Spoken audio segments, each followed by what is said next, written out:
Shalom saudara, terima kasih. Seperti sebagian atau hampir semua saudara mengetahui, 4 minggu yang lalu saya terkena COVID.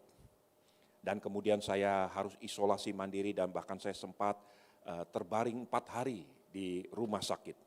Dan karena belas kasihan, karena pertolongan Tuhan, juga karena doa-doa saudara, saya tahu persis di dalam roh saya, ada begitu banyak orang yang berdoa untuk bergumul minta belas kasihan Tuhan. Dan Tuhan menjawab doa-doa saudara. Tuhan beri kepanjangan umur. Tuhan tolong saya melewati hari-hari yang berat itu. Dan saya percaya kalau Tuhan tolong saya, Tuhan juga pasti tolong saudara yang sedang sakit. Masih ada beberapa saudara-saudara kita yang sedang sakit hari-hari ini. Saya percaya Tuhan pasti tolong. Saudara terus dalam keadaan apapun percaya kepada Tuhan. Saudaraku, hari-hari ini kita akan terus masih belajar apa yang saya sempat bicarakan sejak beberapa bulan terakhir dengan satu tema besar karena sebuah janji. Saudaraku, yang berjanji itu bukan manusia, yang berjanji itu adalah Tuhan. Dan janji Tuhan itu adalah perkataan Tuhan. Perkataan Tuhan adalah firman Tuhan. Yohanes 1 ayat yang pertama berkata begini, pada mulanya adalah firman dan firman itu bersama-sama dengan Allah. Dan firman itu adalah Allah sendiri. Saudaraku, kenapa begitu banyak manusia diselamatkan? Hanya karena sebuah janji. Karena yang berjanji itu adalah firman dan firman itu adalah Allah.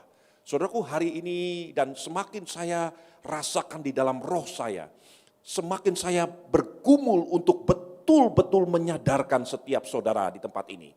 Supaya saudara mengenali firman itu yang adalah Tuhan sendiri. Saudaraku, ini adalah satu kekuatan yang luar biasa. Kalau saudara kenal firman Tuhan, bukan cuma sekedar seperti cerita dongeng atau kisah-kisah, tapi saudara kenal karakter Tuhan yang berbicara itu, maka hidupmu akan aman.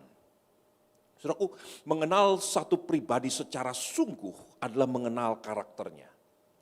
Sekitar 10 tahun yang lalu, ketika kita mulai membangun yang namanya Kemah Bet Shalom, saudaraku, ada banyak tantangan dari luar dan bahkan juga ada tantangan dari dalam sendiri.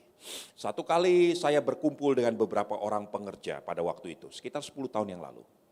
Kemudian ada satu orang pengerja berkata, ada satu jemaat saudaraku, berkata begini, oh itu Pak Stephen ingin membangun Kemah Bet Shalom, ingin cari duit dia.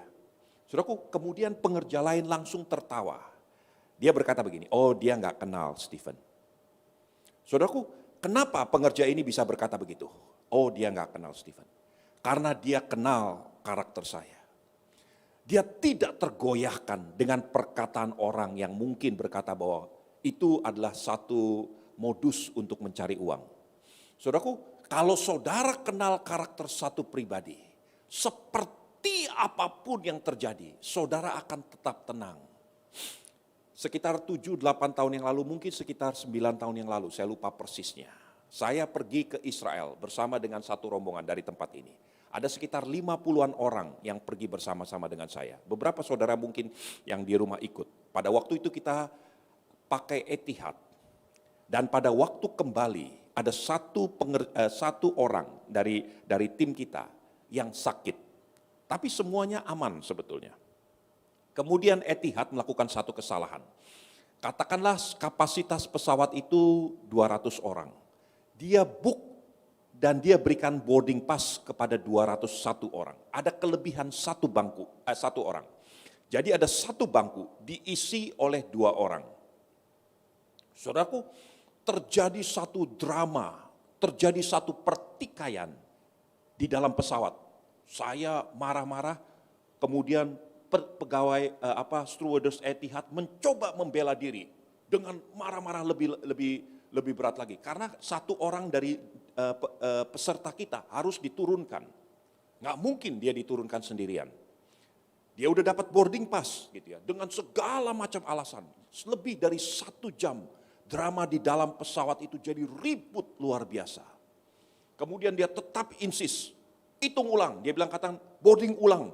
Padahal kita udah punya boarding pass. Akhirnya tetap orang ini satu peserta kita nggak boleh berangkat. Dan saya minta Ibu Dona pada waktu itu sebagai tour leader untuk dampingi, untuk berangkat beberapa hari setelah itu. Saudaraku, tapi pada di tengah-tengah drama seperti itu, anak saya yang paling kecil pada waktu itu mungkin berusia sekitar 8 tahun, 9 tahun. Dia nggak tahu apa yang terjadi, dia hanya melihat satu hiruk pikuk yang terjadi. Perdebatan yang begitu luar biasa, anak itu mulai sadar ada sesuatu yang nggak benar. Saudaraku, dia pegang tangan saya, dia minta saya duduk. Dan dia katakan gini, Daddy berdoa. Berdoa untuk apa? Berdoa supaya pesawat ini bisa terbang. Saudaraku, saya berdoa buat anak itu, kemudian dia tenang. Kemudian setelah dihitung ulang, kita bisa terbang. Saudaraku, di sepanjang perjalanan saya berpikir, kenapa anak saya minta saya berdoa supaya pesawat itu bisa terbang? Karena dia kenal karakter papahnya. Dia tahu papahnya bisa bicara dengan Tuhannya dan Tuhan bisa lakukan sesuatu. Saudaraku, hari-hari ini saya ingin katakan kepada saudara, belajar kenali karakter Tuhanmu. Betul-betul, semakin saya mengerti kebenaran ini, semakin saya sungguh-sungguh menekankan betapa pentingnya gereja Tuhan belajar untuk mengenal karakter Tuhanmu. Saudaraku, pada waktu saya terbaring sakit, satu hari di mana saya merasakan betul-betul berat, itu saya ingat tanggal 29 Juni, pada hari Selasa. Saudaraku, nafas saya mulai sedikit kurang kuat, saudaraku. Dan oksigen level yang ada pada saya tanpa bantuan oksigen itu 92. Anak saya mulai panik ketika sore hari. Dia katakan, Daddy harus ke rumah sakit. Dengan keadaan lemah, istri saya ajak saya pindah satu rumah sakit ke rumah sakit. Semuanya tutup, saudaraku. Enggak penuh semuanya.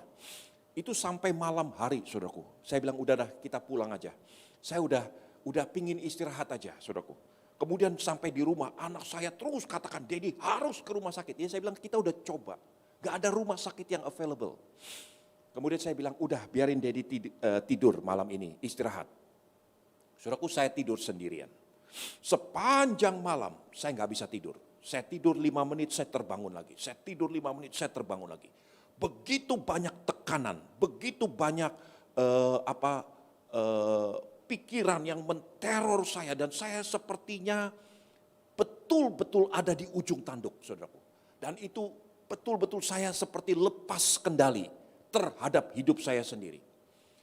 Saudaraku, saya mau berdoa, gak kuat, karena apa? Tubuh saya lemah. Saya mau coba untuk menggerakkan semua iman percaya saya, jiwa saya lemah. Mau begini gak kuat, mau begitu gak punya kekuatan. Saya coba ingat-ingat semua pengertian, pandangan, pemahaman teologi, semuanya hilang. Saudaraku, dalam keadaan seperti itu, dalam keadaan betul-betul persis seperti apa yang kita sedang renungkan hari-hari ini. Apa yang dialami Paulus di dalam Kisah Rasul 27. Kapal itu diombang-ambingkan dan tidak bisa dikendalikan. Sampai Paulus pasrah saja. Ya. Dalam keadaan seperti itu saya ingat, saya sedang bicara terus tentang Kisah Rasul 27 ini. Karena sebuah janji. Dalam keadaan diombang-ambingkan gelombang, Paulus pasrah saja. Kenapa Paulus bisa pasrah? Karena dia kenal karakter bapaknya. Saudaraku, saya satu-satunya pegangan saya di dalam keadaan hidup dan mati seperti itu. Saya pegang, saya kenal karakter papa saya di surga. Saya pasrah saja. Saya katakan, Tuhan, whatever happen, let it happen. Apa yang akan terjadi, terjadilah. Apa yang Tuhan kehendaki terjadi, terjadilah. Tapi saya tahu persis karakter Bapa saya yang penuh kasih. Saya tahu persis karakter Bapa saya yang maha kuasa. Dia Jehovah Rafa, Allah yang mampu menyembuhkan. Kalau dia mau menyembuhkan, dia bisa sembuhkan. Kalau dia berkehendak untuk melakukan sesuatu, dia bisa melangkah untuk melakukan sesuatu. Saya gak punya kekuatan. Yang saya pegang satu-satunya dalam keadaan seperti itu adalah mengerti, mengenal karakter Bapa saya. And that's it. Saudaraku, saya sampai terintimidasi. Saya pikirkan saya belum lakukan ini, saya belum lakukan itu. Bagaimana kalau saya meninggal? Anak saya belum tahu apa yang sedang saya kerjakan. Istri saya nggak tahu saya lakukan apa dan sebagainya. Saya bangun pagi-pagi, saya tulis surat wasiat. Saudaraku, saya sampai sempat tulis surat wasiat. Dalam keadaan gemeter tangan. Demi untuk menggenapi supaya kalau saya sampai lewat, jangan sampai anak istri nggak tahu apa-apa. Saudaraku, dalam keadaan seperti itu saya mulai disadarkan lagi. Trust, betul-betul belajar percaya kepada karakter Tuhan. Dan hari ini saya ingin ajak saudara untuk mengerti kebenaran ini. Gereja Tuhan, kenali karakter Allahmu. Kenali firman itu sebagai pribadi yang benar, yang hidup. Bukan cuma sekedar sebagai bacaan, bukan cuma sekedar sebagai cerita dongeng masa lalu. Tapi ini adalah nafasnya Tuhan sendiri. Di sini Tuhan menyingkapkan karakter-karakter ilahi. Dan saudara harus belajar tangkap itu, pegang itu. Dalam keadaan genting saudara akan berjalan sendirian. Gak ada istrimu di sampingmu, gak ada siapapun di sampingmu, gak ada orang tua. Saudara harus berjalan sendirian. Tetapi saudara ingat, engkau tidak pernah sendirian. Karena Tuhanmu bersamamu. Di dalam lembah kekelaman pun Tuhan akan gandeng saudara. Tuhan akan tuntun saudara. Saudara, satu-satunya yang saya pegang adalah mengenal ini. Saya kenal karakter Tuhan saya. Dan saya berserah. Saya bisa tenang karena saya kenal karakter itu. Dan saya mau saudara betul-betul belajar. Nah, saudaraku, hari-hari ini kita akan terus lihat kebenaran firman Tuhan. Saudara, saya mau supaya semua kita terus belajar daripada apa yang Tuhan mau sampaikan kepada saudara dan saya. Saudaraku, ada dua guru di mana saudara dan saya bisa belajar. Pelajaran hidup ini yang pertama saudara bisa belajar dari guru yang namanya konsekuensi. Guru konsekuensi ini, dia akan tuntut saudara untuk bayar harganya di muka. Baru kemudian saudara akan dapat pelajarannya. Kadang-kadang guru konsekuensi ini harganya begitu mahalnya. Saudara harus bayar dengan semua finansial yang ada pada saudara. Kadang-kadang saudara harus bayar dengan harganya kesehatanmu. Bahkan tidak jarang harganya adalah nyawamu sendiri. Itu yang namanya guru konsekuensi. Guru dari pelajaran hidup ini akan menuntut harga di muka. Tapi ada guru yang kedua, namanya hikmat. Hikmat tidak akan menuntut harga di muka. Hikmat akan membeberkan pelajaran hidup. Dan setelah saudara sadar, kemudian hikmat akan menawarkan, mau terima pelajaran ini? Kalau saudara mau terima, maka saudara akan terhindar dari harga yang harus dibayar. Karena sudah ada orang lain yang membayar harganya sebelumnya. Nah, saudaraku, itulah pelajaran hikmat. Dan berkali-kali Alkitab bicara, hikmat berseru-seru, hikmat mengajarkan. Salomo dalam kitab Amsalnya berkata, hai anakku, belajar untuk mengerti hikmat, sebab engkau akan hidup olehnya. Saudaraku, Alkitab ini penuh dengan pelajaran hikmat. Saudara tahu bagaimana caranya Alkitab mengajarkan pelajaran hikmat? Ada orang-orang tertentu yang sudah mengalami dan sudah bayar harganya dengan pelajaran yang namanya konsekuensi. Dan dia tuliskan oleh hikmat Tuhan, dituliskan di dalam Alkitab. Tujuannya apa? Supaya gereja Tuhan tidak perlu melakukan kesalahan yang sama. Dan gereja Tuhan bisa mengikuti dari pelajaran hikmat para tokoh-tokoh iman yang sudah melewati semua itu. Saudaraku, semua kita perlu hikmat. Karena pada intinya, pada waktu kita memulai sesuatu, kita nggak punya modal yang cukup. Waktu 26-27 tahun yang lalu saya menikah, saya nggak punya cukup modal untuk mengerti apa artinya sebuah lembaga pernikahan.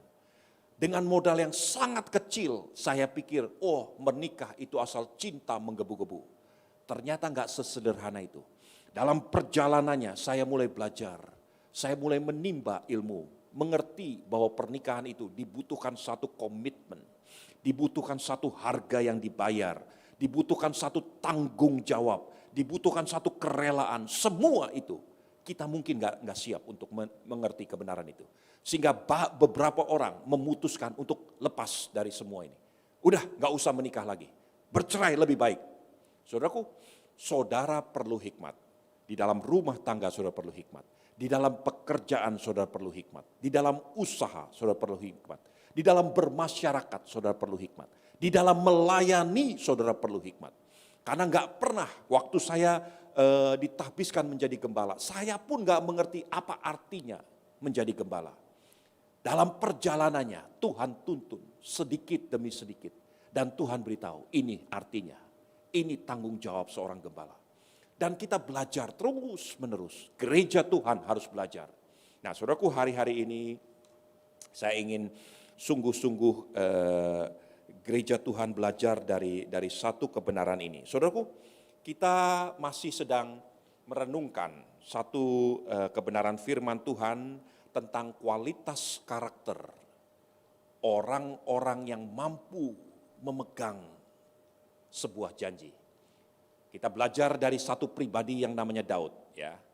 Sebelum Daud menjadi siapa-siapa, manusia telah berbicara tentang Daud. Firman Tuhan telah berbicara tentang Daud.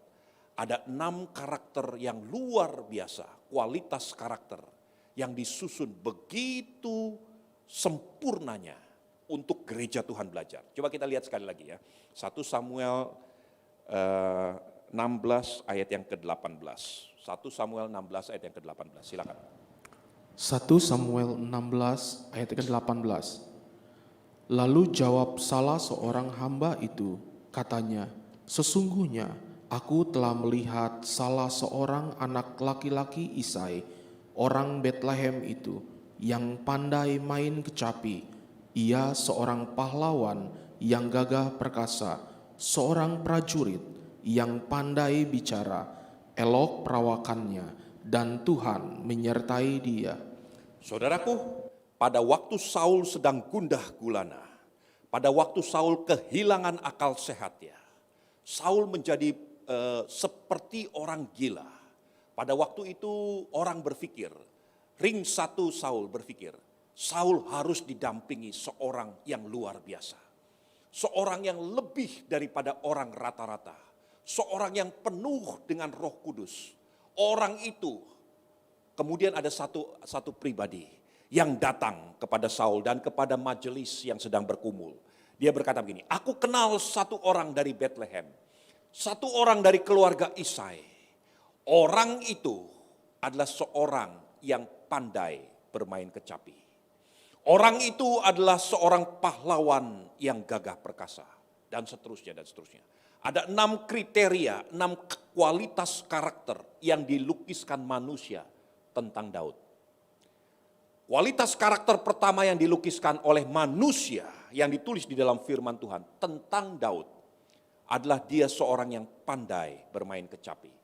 Saudaraku, 4 minggu yang lalu kita sudah bicara bahwa ini bukan berbicara tentang sekedar kemampuan memainkan alat-alat musik atau kemampuan untuk bernyanyi. Sebetulnya ini jauh lebih dalam daripada itu. Bagi Daud dilukiskan oleh manusia, oleh firman Tuhan, bahwa Daud memiliki satu kualitas karakter. Dia adalah seorang yang mampu mengurai segala kekusutan di hadapan Tuhan dengan benar. Itu artinya tentang orang katakan dia adalah seorang yang pandai bermain kecapi. Saudara perhatikan kitab Mazmur, seluruh kitab Mazmur itu berbicara bagaimana Daud mengurai semua kekusutannya di hadapan Tuhan dengan kecapinya. Dia mainkan kidung puji-pujian di hadapan Tuhan, diurai semuanya dan kemudian Tuhan bekerja. Saudaraku, gereja Tuhan, anak-anak Tuhan perlu betul-betul memiliki satu kualitas karakter seperti ini. Sebab ada waktunya saudara akan berjuang sendirian, saudara akan diombang-ambingkan di tengah badai. Entah itu dalam sakit penyakit, entah itu dalam pergumulan perekonomian, apapun yang terjadi, you will be there. Saudara akan ada di tempat itu. Dan you will be alone. Saudara akan hanya sendirian dengan Tuhanmu. belajar satu kualitas karakter ini. Kalau saudara mau sampai ke tujuan yang Tuhan rencanakan, saudara pasti akan mengalami badai. Saudara pasti akan dihempa oleh angin tofan yang luar biasa. Entah itu dalam pergumulan ekonomi, pergumulan kesehatan, pergumulan rumah tangga, apapun itu bentuknya. You will face it. Saya alami, semua orang alami. Dan belajar satu hal ini. Ini hikmat yang Tuhan berikan kepada gerejanya. Bagi Daud dikatakan, dia adalah seorang yang pandai bermain kecapi. Seorang yang pandai mengurai kekusutan yang dialami. Coba lihat, Mazmur 3, perhatikan ayat yang pertama. Bagaimana Daud mengurai kekusutannya. Ayo silakan. Mazmur 3 ayat yang pertama. Nyanyian pagi dalam menghadapi musuh. Mazmur Daud. Ketika ia lari dari Absalom anaknya. Cukup sampai situ. Judulnya dikatakan gini, nyanyian pagi pada waktu menghadapi musuh. Saudara bisa bayangkan, pagi-pagi Daud bangun. Dia sedang dikejar-kejar oleh musuhnya. Dan saudara tahu, siapa musuhnya? Anak kandungnya sendiri. Absalom mengangkat lembingnya, mengangkat senjatanya, menggerakkan pasukannya untuk menghantam papahnya sendiri, untuk mencelakakan papahnya sendiri, untuk membunuh ayahnya sendiri. Saudara tempatkan dirimu sebagai Daud.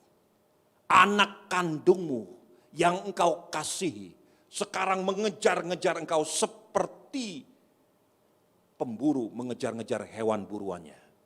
Seluruh pasukannya dikerahkan untuk membunuh raja yang berdaulat di Israel. Digerakkan oleh anak kandungmu sendiri. Saudara bisa bayangkan pergumulan gelombang yang ada di dalam hati Daud. Di satu pihak dia ingin menyelamatkan diri. Dan untuk menyelamatkan diri musuhnya harus mati.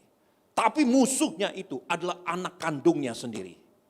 Bagaimana mungkin seorang papa tega membiarkan anaknya mati demi supaya dia hidup.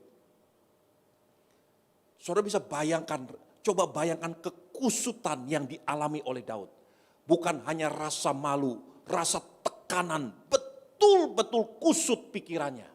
Coba belajar untuk selami, hidupi keadaan di dalam Mazmur 3 ini.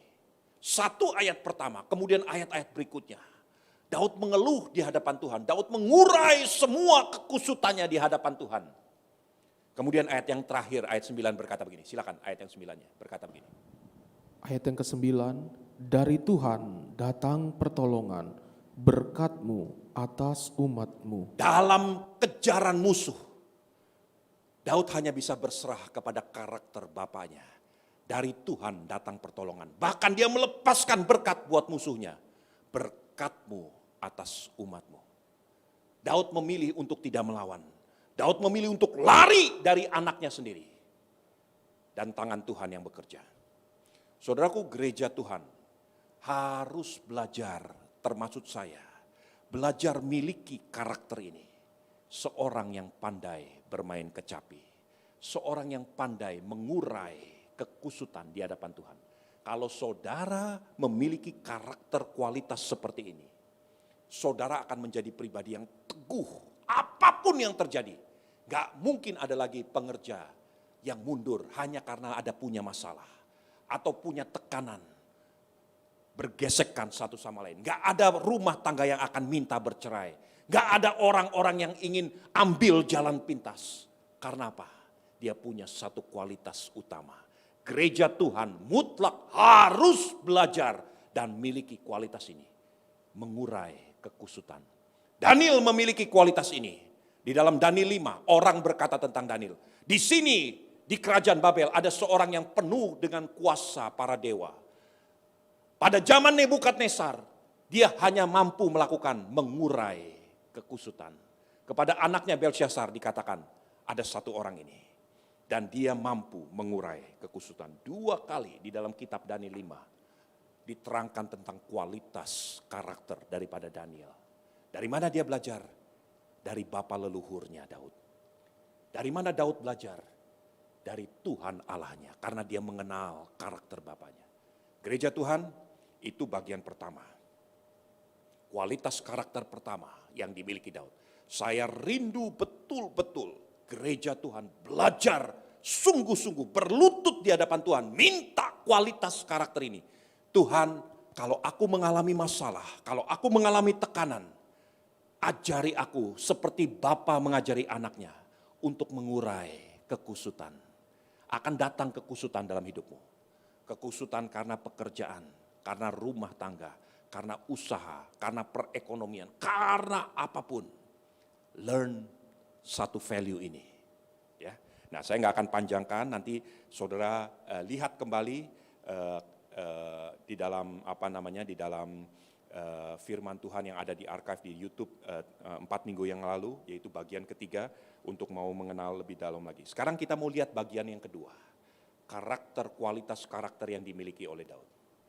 Orang berkata tentang Daud begini, ia adalah seorang yang pandai bermain kecapi, tapi juga ia adalah seorang pahlawan yang gagah perkasa. Nah, saya akan pelan-pelan sungguh-sungguh bawa saudara mengerti kebenaran ini. Daud belum menjadi seorang pahlawan. Daud belum menjadi seorang prajurit sekalipun. 1 Samuel 16 itu ketika Daud belum dikenal oleh siapapun. Daud belum mengalahkan Goliat yang menjadi titik balik sehingga namanya terkenal. Daud belum menjadi seorang prajurit yang mengalahkan berlaksa-laksa seperti nyanyian-nyanyian para wanita-wanita di Yerusalem. Daud tidak siapa-siapa. Daud sekedar hanya seorang gembala domba kambing yang 2-3 ekor. Tetapi firman Tuhan, orang sudah berkata tentang Daud, ia adalah seorang pahlawan yang gagah perkasa. Saudaraku, waktu saya renungkan kebenaran ini, saya sadar satu rahasia yang sangat penting untuk dimengerti. Bagi Tuhan, sekali lagi, perhatikan sungguh-sungguh, bagi Tuhan, saudara akan disebut memiliki kualitas karakter sebagai seorang pahlawan yang gagah perkasa. Bukan ketika engkau mengalahkan berlaksa-laksa. Bukan ketika engkau betul-betul menjadi seorang jenderal yang besar, yang berperang dan menang. Tapi bagi Tuhan, ketika sesuatu terjadi, dan sekalipun tidak seorang pun mengenal saudara, sekalipun tidak ada yang pernah melihat kepahlawanan saudara, Tuhan melihat. Dan Tuhan tentukan, Tuhan katakan tentang Daud, dia adalah seorang pahlawan yang gagah perkasa. Itu di 1 Samuel 16. Kalau saudara pindah ke 1 Samuel 17, saudara akan melihat satu peristiwa. Ya. Jadi sudah dikatakan sebelumnya, baru kemudian ada peristiwa ini. Coba lihat pelan-pelan 1 Samuel 17. Perhatikan ayat yang pertama sampai ayat yang ke-10. 1 Samuel 17 ayat pertama sampai 10. Silakan. 1 Samuel 17, judul perikop. Mungkin ayat 4 aja langsung supaya ini. 1 Ayat Samuel yang 17 keempat. ayat 4. Lalu tampillah keluar seorang pendekar dari tentara orang Filistin, namanya Goliat dari Gat, tingginya 6 hasta sejengkal, ketopong tembaga ada di kepalanya, dan ia memakai baju zirah yang bersisik. Berat baju zirah ini 5.000 shikal tembaga. Dia memakai penutup kaki dari tembaga, dan di bahunya ia memanggul lembing tembaga. Gagang tombaknya seperti pesa tukang tenun, dan mata tombaknya itu 600 shikal besi beratnya. Dan seorang pembawa perisai berjalan di depannya. Ia berseru dan berseru kepada barisan Israel. Katanya kepada mereka, "Mengapa kamu keluar untuk mengatur barisan perangmu? Bukankah aku seorang Filistin dan kamu adalah hamba Saul? Pilihlah bagimu seorang dan biarlah ia turun mendapatkan daku. Jika ia dapat berperang melawan aku dan mengalahkan aku, maka kami akan menjadi hambamu. Tetapi jika aku dapat mengungguli dia dan mengalahkannya, maka kamu akan menjadi hamba kami dan takluk kepada kami."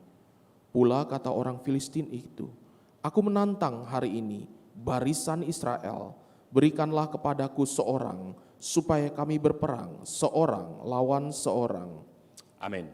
Saudara lihat, pada waktu itu terjadi satu cara perang yang berbeda. Tampil seorang pahlawan dari bangsa Filistin, namanya Goliat. Dia berdiri tinggi besar seorang raksasa. Bahkan ada seorang pahlawan yang bantu memegang lembingnya, memegang pedangnya, memegang senjata daripada Goliat. Betapa beratnya. Sudah tahu, Goliat menantang umat Tuhan. Dan Goliat berkata begini, ngapain kalian datang berkerumun? Bukankah kalian lihat aku seorang diri? Kalau ada satu dari kalian, orang Israel, yang mampu mengalahkan aku, kata Goliat, maka kami semua akan menjadi hamba Israel. Tapi kalau aku mengalahkan satu pahlawan Israel, kalian semua akan menjadi hamba kami. Saudaraku, perang itu sangat genting artinya, sangat penting maknanya. Karena kalau satu pahlawan gugur, satu bangsa akan bertekuk lutut menjadi budak bangsa yang mengalahkannya. Kalau Goliat gugur, maka seluruh Filistin sesuai dengan kesepakatan di hadapan Tuhan, di hadapan kedua bangsa, seluruh Filistin akan menjadi budak Israel. Kalau pahlawan Israel bertekuk lutut dan dikalahkan oleh Goliat, seluruh Israel akan bertekuk lutut menjadi hamba daripada Filistin. Sudah tangkap ini? Ini adalah term daripada perang yang diutarakan oleh Goliat. Daud ada di situ.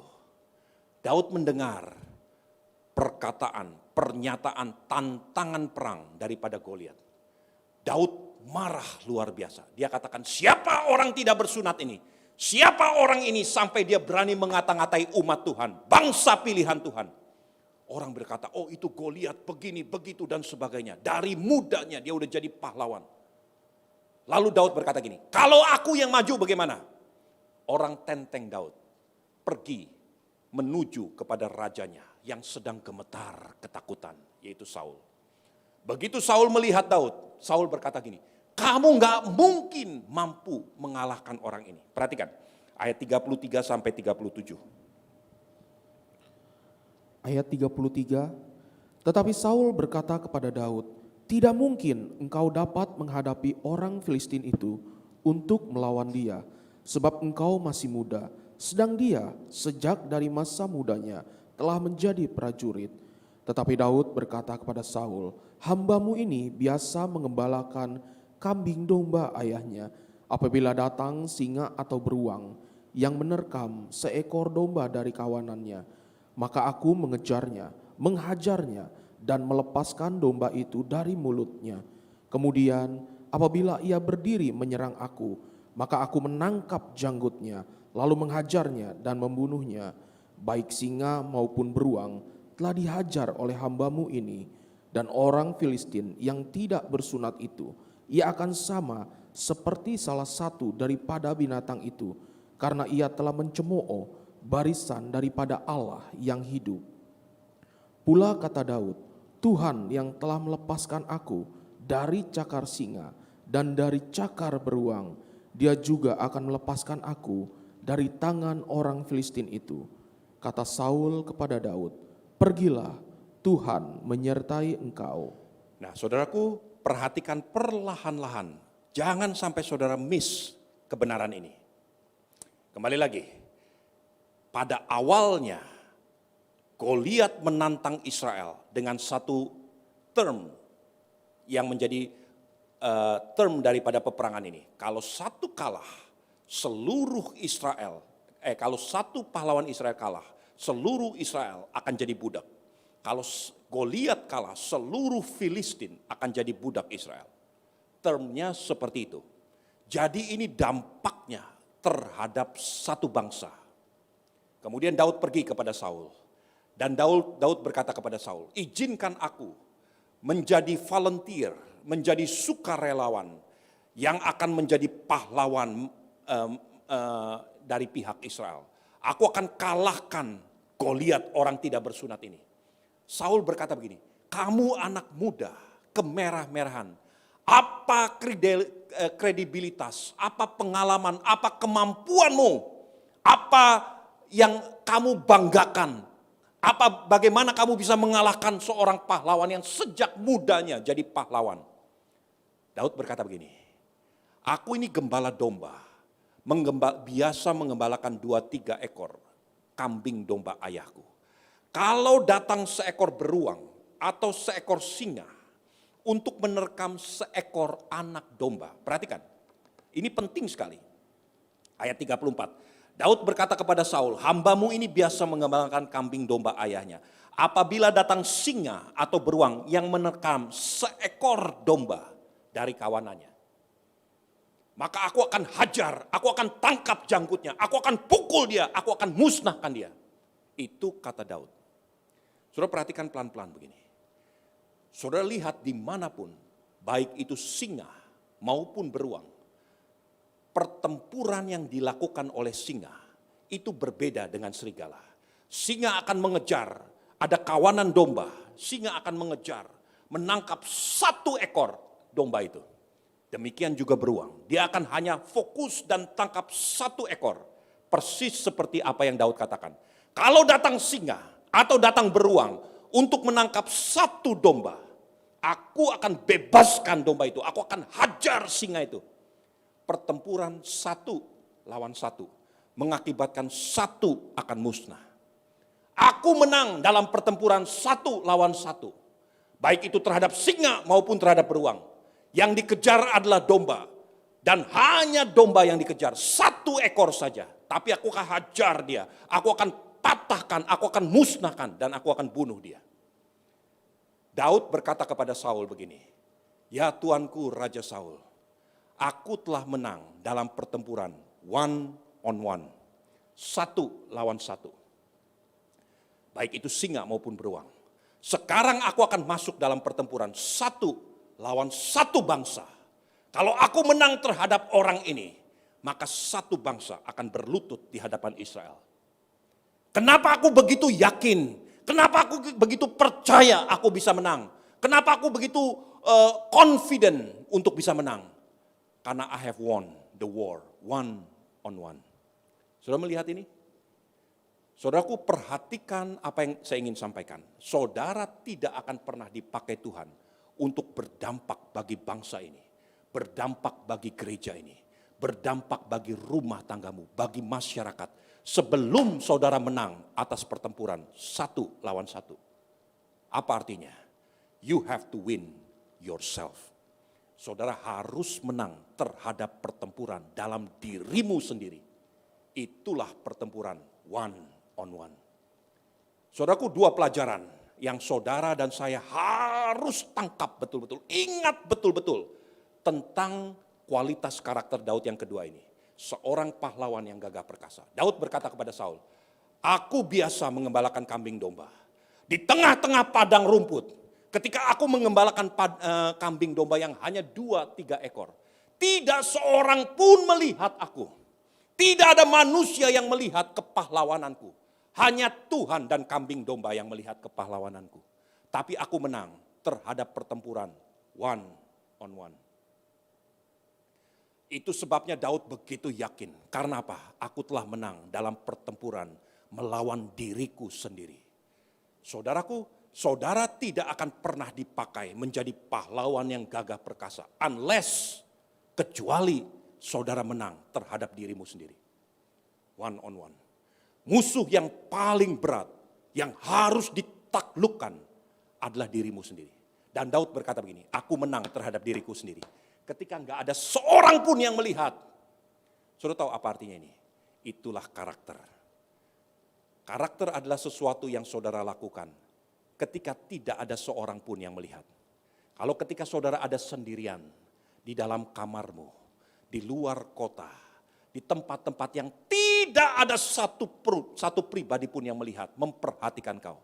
Kalau saudara bisa menang terhadap dirimu sendiri, ketika tidak satu manusia melihat, memperhatikanmu, engkau adalah pahlawan yang gagah perkasa. Tapi kalau saudara gagal untuk menang terhadap dirimu sendiri, ketika tidak seorang pun melihat, karakter itu bukan prestasi. Prestasi, hadiah, medali diberikan di hadapan ribuan orang. Karakter itu tumpah ketika tidak seorang pun melihat. Saudara mau tahu karaktermu? Perhatikan dirimu. Ketika tidak ada seorang pun yang mengenal saudara, apa yang saudara lakukan? Saudara mau berbuat curang? saudara mau berbuat selingkuh, saudara mau berbuat jahat, saudara mau berbohong ketika nggak ada yang tahu, tidak seorang pun tahu. Daud hanya bersama dengan 2-3 ekor kambing domba. Dan Daud berkata kepada Saul, hambamu ini menang terhadap diri sendiri. Ketika tidak satu manusia melihat apa yang hambamu lakukan. Hanya Tuhan dan kambing domba yang lihat. Tapi hambamu ini menang terhadap pertempuran melawan diri sendiri. Itu yang Daud katakan, yang pertama. Yang kedua, Daud bisa menang mengalahkan Goliat karena Daud menang terhadap dirinya sendiri. Karakter dibentuk ketika tidak ada orang yang melihat. Karakter dibentuk ketika saudara bisa menang terhadap dirimu sendiri. Saudaraku, bagaimana sekarang secara aplikasi sederhananya, bagaimana saudara bisa menang terhadap dirimu sendiri? Perhatikan perkataan ini. Jangan pernah ambil jalan pintas. Sekali lagi saya ingin sampaikan, jangan pernah ambil jalan pintas. Beberapa tahun yang lalu saya bekerja di Bandung. Saya biasa jalan dari rumah ke kantor saya di Bandung. Itu sekitar 24 tahun, 25 tahun yang lalu. Saudaraku, di Bandung ada banyak jalan yang satu arah. Saya harus melewati satu perempatan dan kemudian dari perempatan itu saya belok ke kiri. Saudaraku, dari sebelum ke perempatan lampu merah ini sampai sesudah beberapa puluh meter dari perempatan ini, itu macetnya luar biasa. Saya menghabiskan hampir 30-40 menit hanya melewati perempatan ini. Sampai satu kali saya pikir saya dapat hikmat. Beberapa ratus meter sebelum perempatan saya melihat ada jalan kecil. Dan jalan kecil itu menuju kepada sesudah lampu merah. Jadi jalan ini begini, jadi saya bisa menghindari perempatan ini. Saya masuk jalan itu. Dan saudara tahu, nggak sampai 5 menit saya udah ada di ujung sana. Jadi saya menghemat hampir 30 menit melewati perempatan itu. Dan setiap hari saya lewat jalan kecil ini. Saudaraku, satu kali saya lewat jalan kecil ini, ada tukang gerobak, nggak tahu jualan makanan apa, dia teriak kepada saya, Pak, ini jalan satu arah. Jadi saya masuk jalan ini sebetulnya nggak boleh, karena ini jalan satu arah keluar. Sejak hari itu, hati saya gundah gulana. Jalan ini menghemat saya 40 menit, 30 menit.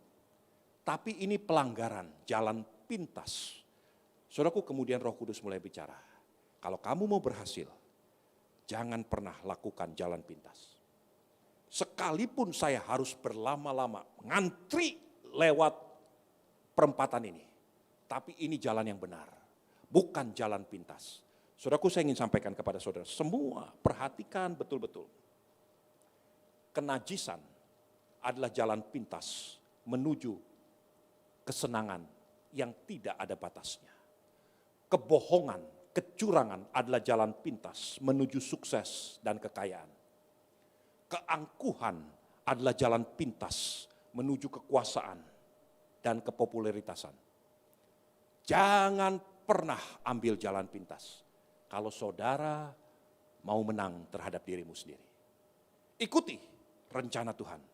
Berlama-lama mungkin. Bertitih-titih, bertahan dalam keadaan seperti itu. Berpeluh, jangan ambil jalan pintas. Kalau saudara mau menang terhadap dirimu sendiri, ingat satu pesan firman Tuhan hari ini. Jangan ambil jalan pintas. Daud harus mengalahkan singa dan beruang sebelum Tuhan bawa dia untuk mengalahkan Goliat.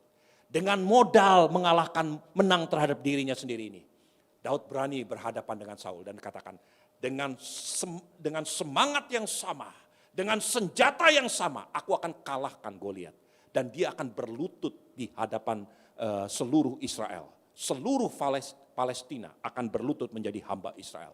Saudaraku, inilah pelajaran dari apa yang firman Tuhan katakan. Sebelum Daud menang terhadap Goliat, sebelum Daud dielu-elukan oleh wanita-wanita di Yerusalem, di hadapan Tuhan, ketika Daud sudah menang terhadap dirinya sendiri, Tuhan sebut Daud sebagai seorang pahlawan yang gagah perkasa. Hari ini saya berdoa supaya setiap pribadi di tempat ini maupun di rumah masing-masing, saudara tampil memiliki satu kualitas karakter ini. Seorang pahlawan yang gagah perkasa. Bukan karena saudara memiliki prestasi yang hebat. Bukan karena saudara dielu-elukan. Tapi karena saudara menang terhadap dirimu sendiri. Saudara mau menang terhadap dirimu sendiri? Jangan ambil jalan pintas. Amin. Mari tundukkan kepala hamba-hamba Tuhan. Saya undang maju ke depan.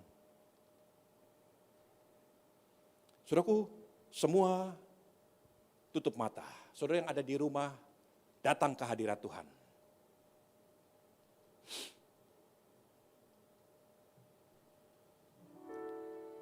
Katakan lagu yang tadi kita nyanyikan. Yesus pegang erat tanganku, ku tak dapat hidup di luar kasih-Mu, Bapa. Jangan tinggalkan aku, Engkau alasan selama ku hidup. Buka mulutmu, katakan kepada Allahmu. Yesus pegang erat tanganku, ku tak dapat hidup di luar kasih-Mu, Bapa. Jangan tinggalkan aku, Engkau alasan selama ku hidup. Saudaraku, semua mata tertutup. Hari ini saya ingin berdoa buat saudara yang mengambil keputusan, Tuhan, aku mau menang terhadap diriku sendiri. Supaya bagiku dikatakan oleh Tuhan, aku adalah pahlawan yang gagah perkasa. Bukan karena engkau mengalahkan Goliat, engkau disebut pahlawan yang gagah perkasa. Bukan karena engkau mengalahkan prajurit yang berlaksa-laksa, engkau disebut sebagai pahlawan yang gagah perkasa. Karena engkau menang terhadap dirimu sendiri, bagimu disebut seorang pahlawan yang gagah perkasa. Gereja Tuhan harus menang terhadap dirimu sendiri. Sangkali dirimu sendiri. Jangan ambil jalan pintas. Sesederhana itu. Kalau engkau butuh pertolongan Tuhan untuk menjadi pahlawan yang gagah perkasa, yang menang terhadap dirimu sendiri, angkat tanganmu di hadapan Tuhan. Letakkan tanganmu di dadamu. Minta Tuhan tolong. Katakan kepada Allahmu, berseru hari ini. Seperti Daud di tengah padang rumput. Berhadapan dengan beruang dan singa. Dia tidak mengandalkan siapa-siapa. Dia mengandalkan Tuhan Allahnya. Tuhan Allah Abraham. Dia berseru, katakan begini. Yesus pegang erat tanganku, ku tak dapat hidup di luar kasih-Mu, Bapa. Jangan tinggalkan aku, Engkau alasan selama. Katakan kepada Allahmu, Yesus pegang tanganku.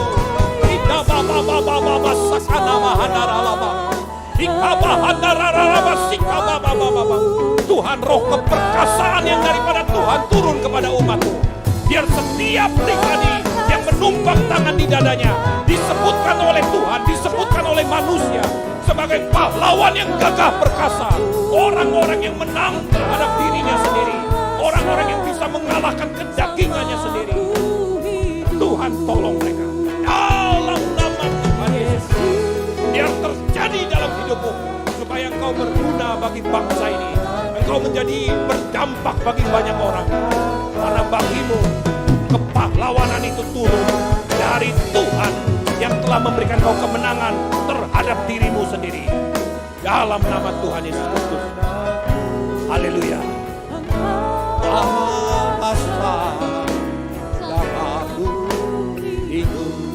Mari semua bangkit berdiri. Terima kasih Tuhan, hamba-Mu berhenti berkata-kata. Tetapi Roh Kudus terus berbicara lebih jauh lagi. Terangkan kepada umat-Mu, supaya setiap pribadi gereja Tuhan menjadi gereja yang penuh dengan pahlawan yang gagah perkasa. Yang menang terhadap dirinya sendiri.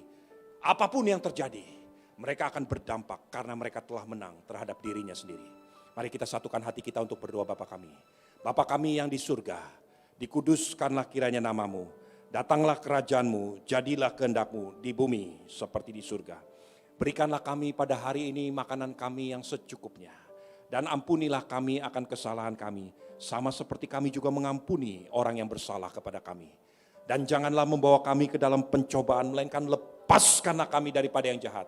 Karena Engkaulah yang mempunyai kerajaan dan kuasa dan kemuliaan sampai selama-lamanya. Yesus, pegang erat tanganku, ku tak dapat hidup di luar kasih-Mu. Bapa, jangan tinggalkan aku. Engkau alasan selama ku hidup. Yesus, pegang erat tanganku, ku tak dapat hidup di luar kasih-Mu. Bapa, jangan tinggalkan aku. Engkau alasan selama ku hidup. Sekarang gereja Tuhan, angkatlah kedua tanganmu. Pulanglah dan terimalah berkat-berkat yang terbaik daripada Allah, Bapa, Allah, Putra, Allah, Roh Kudus. Hai pahlawan yang gagah perkasa, engkau akan menang terhadap dirimu sendiri. Jika engkau perhatikan firman Tuhan benar-benar pagi ini. Engkau tidak ambil jalan pintas, engkau mengandalkan Tuhan Allahmu. Tuhan Allahmu akan membuat engkau mengalahkan singa dan beruang. Sekalipun tidak ada manusia yang melihatnya, Tuhan Allahmu akan menyebut engkau sebagai pahlawan yang gagah perkasa. Dan dia akan membawa engkau dari satu kemenangan, melintasi bukit-bukit sampai matamu sendiri melihat. Dan engkau akan tercengang-cengang melihat bagaimana Tuhan Allahmu bekerja dalam hidupmu. Di dalam nama Tuhan Yesus Kristus. Semua yang percaya dan sudah diberkati sama-sama katakan, amin. Terima kasih Yesusku, terima kasih Yesusku. Puji syukur hanya bagi Tuhanku. Terima kasih Yesusku, terima kasih Yesusku. Puji syukur hanya bagi Tuhanku. Puji syukur hanya bagi Tuhanku. Segala pujian syukur, puji syukur hanya bagi Tuhanku.